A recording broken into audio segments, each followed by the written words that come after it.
Coucou les amis, bienvenue sur la chaîne des guidances de la licorne. Alors on vient pour la review du Lightseers Tarot que j'ai enfin reçu. Je suis ravie. Alors évidemment on va pas un super service de livraison avec un certain transporteur.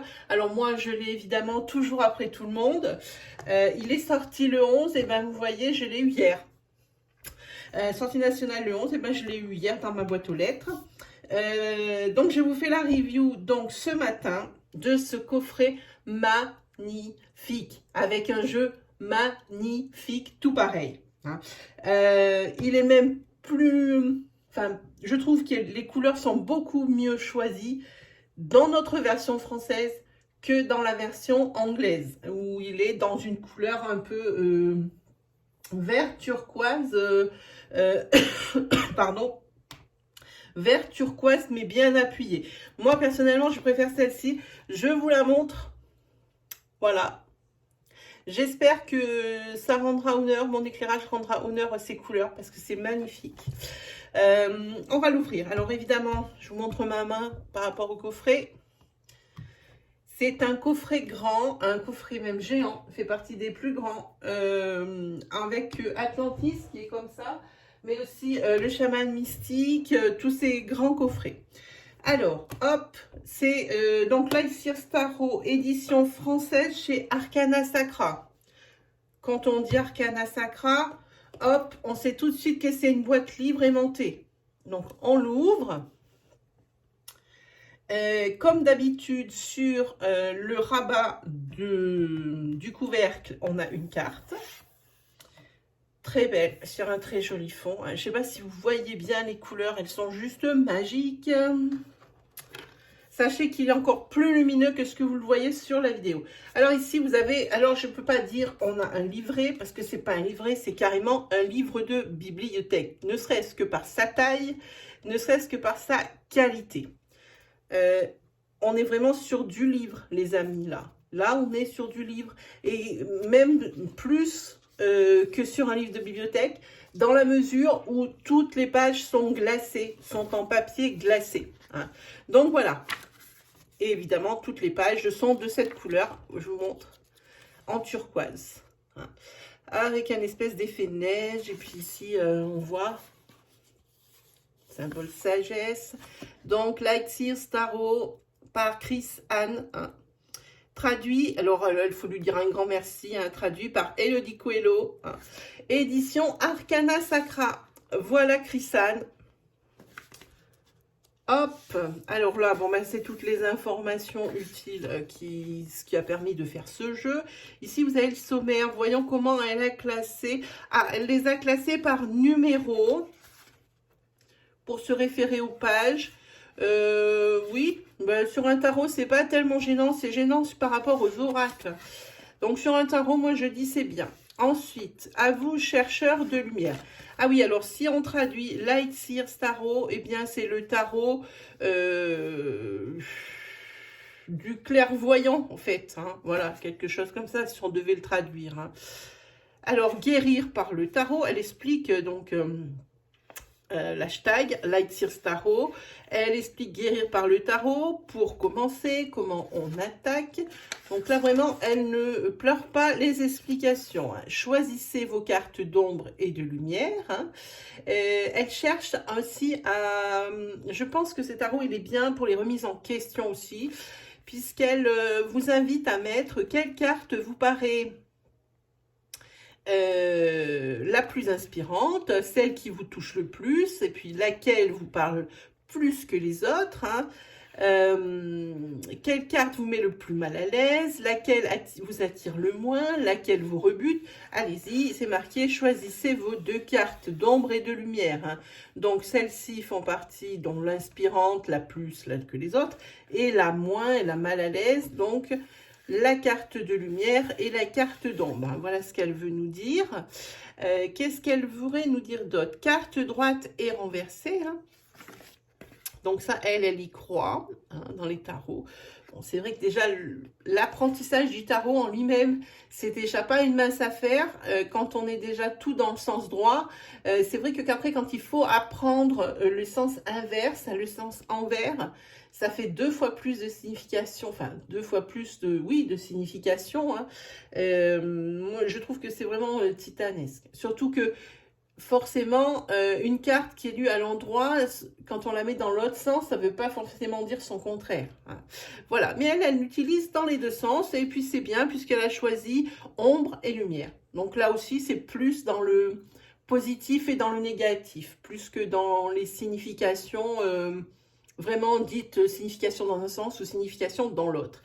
Lire les cartes, alors ici, concentrez-vous, le petit rituel pour pouvoir se faire un tirage, les astuces pour une lecture intuitive, et ici elle met tenez un journal. Et là, pour le coup, je suis assez d'accord avec elle. Ça permet déjà de voir comment vos cartes vous parlent, parce que les cartes, elles ont toujours le même langage par rapport à vous. Hein. Quand elles veulent vous dire, quand des combinaisons sortent, ça veut dire toujours la même chose. Hein. Donc c'est pour ça que de le noter et de voir l'événement associé, c'est plutôt quelque chose de bien. Alors ensuite, donc elle explique les différents tirages, le tirage de l'ombre et de la lumière, donc là elle explique.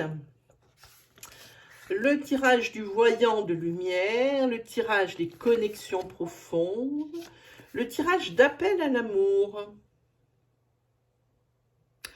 Alors là, d'appel à l'amour, ça veut dire que c'est la personne que vous allez rencontrer. Je suis en train de lire en même temps que vous. Hein.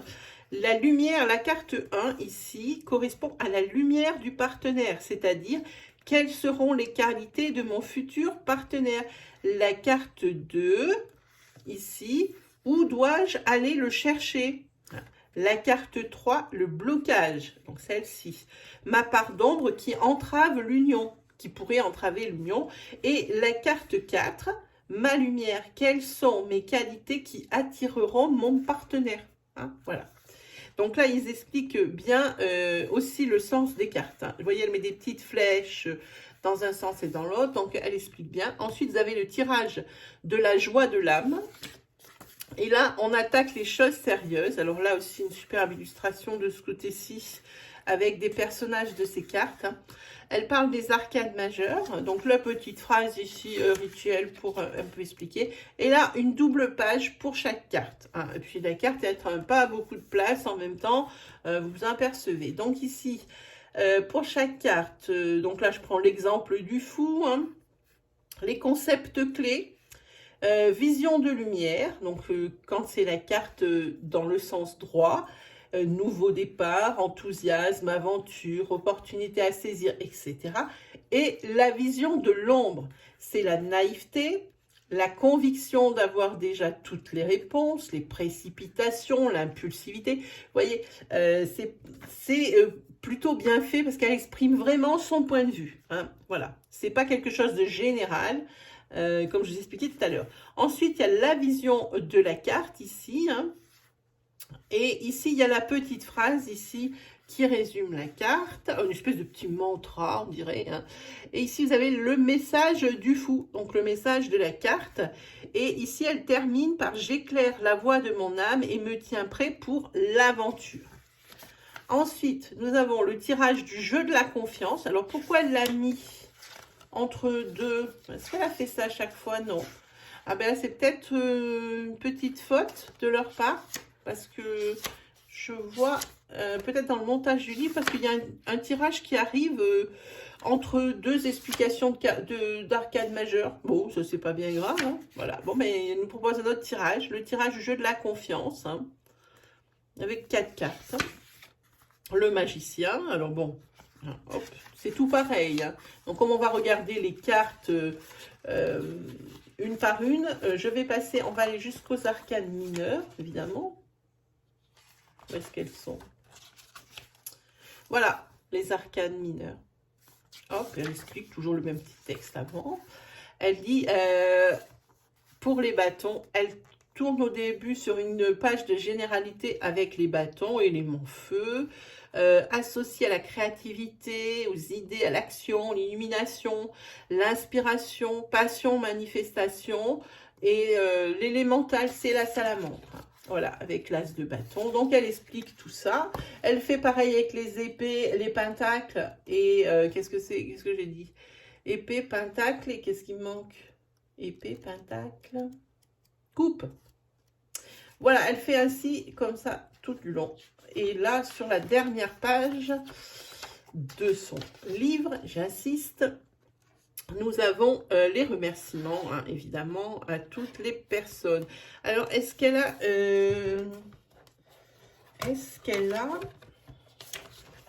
marqué... c'est elle qui a fait les illustrations ou pas? Alors, les illustrations, non, c'est elle qui les a choisies, hein, dans une banque de photos sur Internet.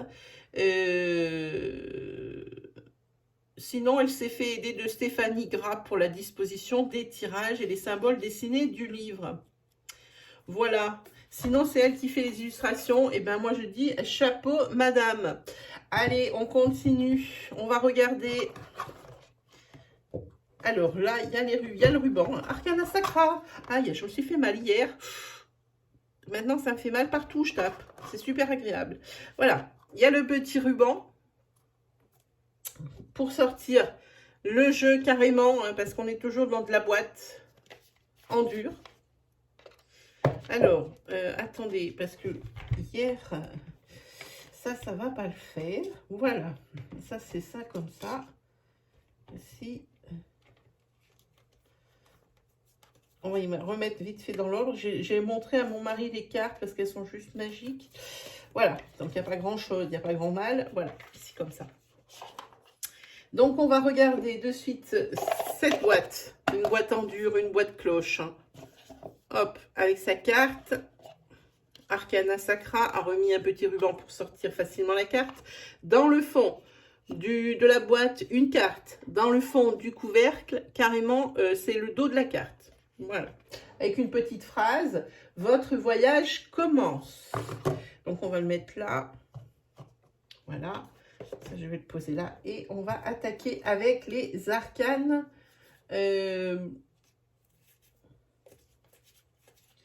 Avec les arcanes majeurs. Voilà, ça y est. Je les ai. Et ben, on va commencer dans l'autre sens, hein, puisque c'est dans l'autre sens. Alors, on se place bien une fois pour toutes. Et on est parti. Allez, on se met sur un bord. Faut pas que ça brille. Alors, le revêtement de ces cartes... Elle a pris un revêtement satin, à mon avis, avec un traitement UV, parce que mes doigts ne marquent pas sur la carte, hein, quand on les touche. Et puis, c'est vraiment velouté, c'est très agréable. Au niveau de la qualité de la carte, c'est en 350, c'est quelque chose qui tient la route. Plus les traitements, ça finit de la durcir, topissime, ça dure dans le temps. Pour la taille, vous voyez... Hop, c'est de la taille de tarot traditionnelle. Et pour le dos de la carte, voilà, comme je vous disais, je vous ai montré dans le couvercle. C'est ça. Donc, c'est tout simple, mais c'est juste ce qu'il faut. C'est ni trop peu. Hein. Vraiment top.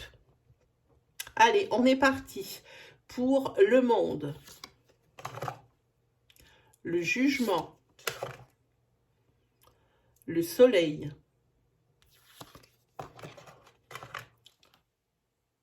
la lune, ça c'est ma carte que je déteste le plus dans le tarot, vraiment, je n'aime pas cette carte. Ensuite, vous avez l'étoile, la tour, le diable, ici, le tentateur, dans son interprétation principale, parce que c'est pas forcément non plus que ça. Ici, vous avez la tempérance.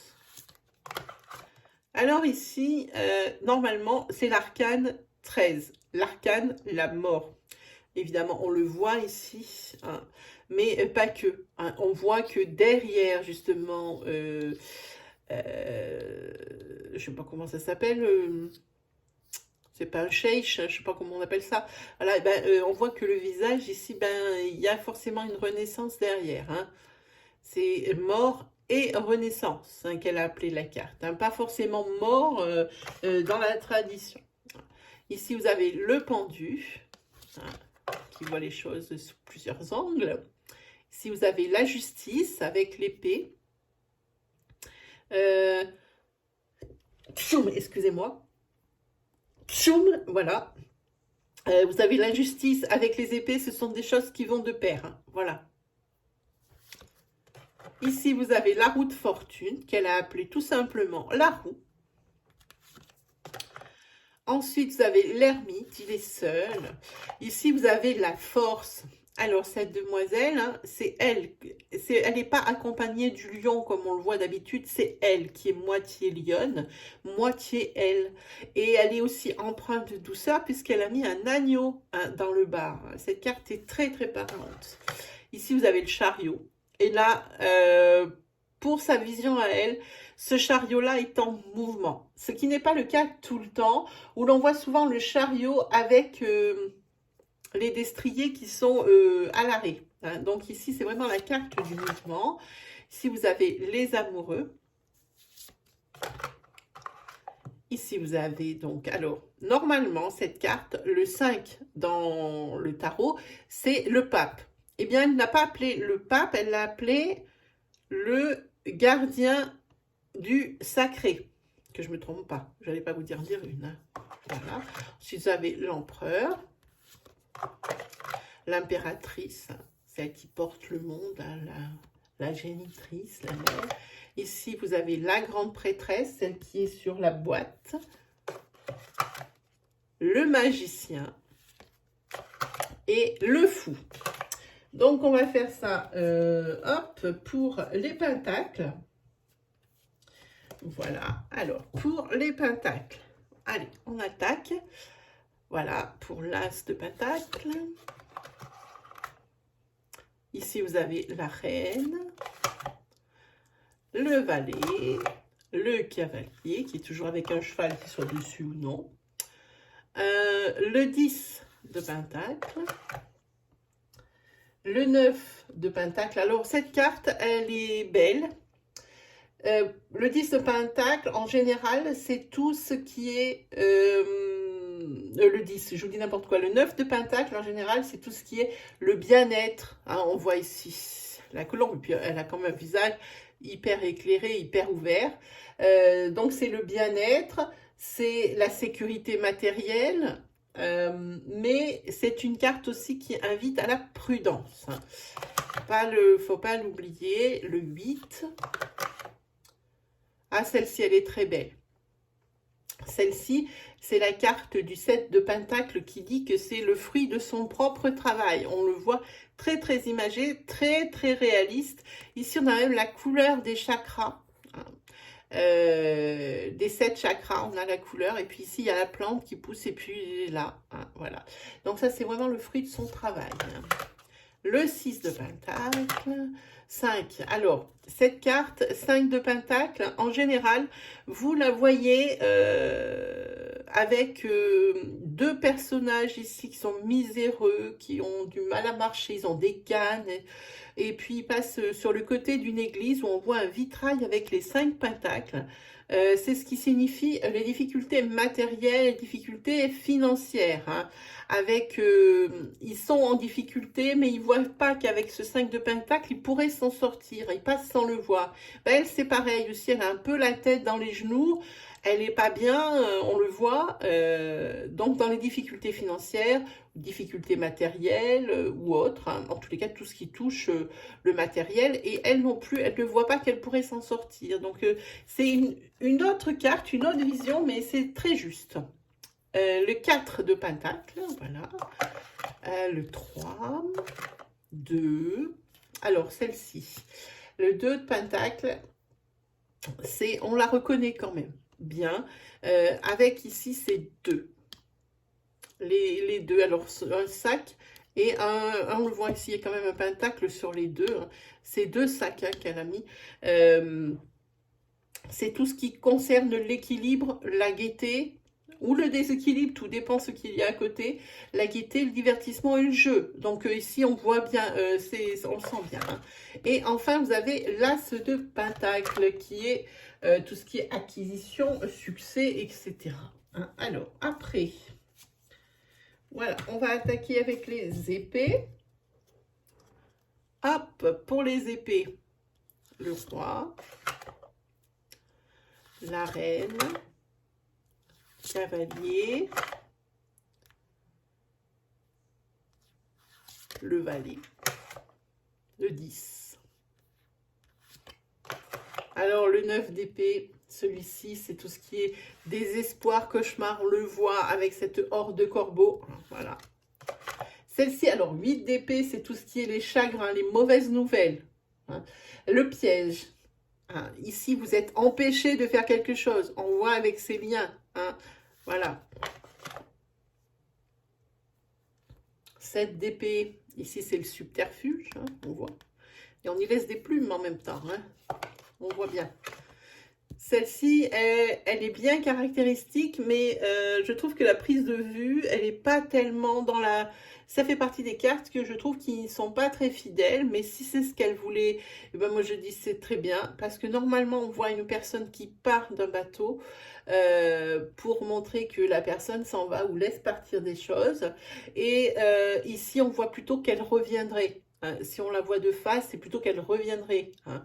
Voilà, donc c'est ce que moi je ressens maintenant. Après, il faut que je lise vraiment les significations qu'elle a voulu nous faire passer. Le 5 d'épée, le 4, le 3. Alors le 3, vous le connaissez avec le cœur qui est fendu par 3 épées, qui signifie tout ce qui est la turbulence, dispersion, tout ce qui est... ça peut aussi parfois induire la confusion, mais quelque chose de très douloureux. Une confusion dans les sentiments, dans ce qu'on peut ressentir, on ne sait plus trop où on en est. Hein. En tous les cas, c'est quelque chose qui fait mal, c'est la douleur. Hein. Ici, le 2 d'épée, et ici, l'As d'épée. Voilà. Hein. Et ensuite, nous avons quoi? Nous avons les coupes. Voilà, on a presque fini du coup. Hop. Voilà pour les coupes. Celle-ci, c'est la carte qu'ils ont mis sur le livre. Hein, c'est juste beau. Pas d'autres mots. Et voilà ma carte préférée du tarot. C'est le cavalier de coupe. C'est le séducteur, mais le séducteur, pas dans le mauvais sens du terme. C'est le séducteur, celui que tout le monde aime, celui qui est fédérateur, celui que tout le monde aimerait avoir un cavalier de coupe dans son entourage. Hein. C'est quelqu'un qui rapproche. Et aussi, c'est une carte d'encouragement. Moi, cette carte, je la trouve d'une positivité incroyable. J'adore cette carte. Voilà. En plus, il est quand même beau comme un dieu. Alors, je sais qu'il ne gâche rien. Allez, on continue avec le valet. Le 10 de coupe. Le 9. Toutes des cartes fortes hein, sur les chiffres. Alors celle-ci, vous n'avez pas l'habitude de la voir comme ça. Normalement, on voit des coupes qui sont donc remplies de différentes parties des domaines de vie. Et puis, et celle-ci, on voit qu'il y a le rêve dedans, celle-ci. Alors voilà, ça a été matérialisé par la couleur. Et dedans, il y aurait un serpent.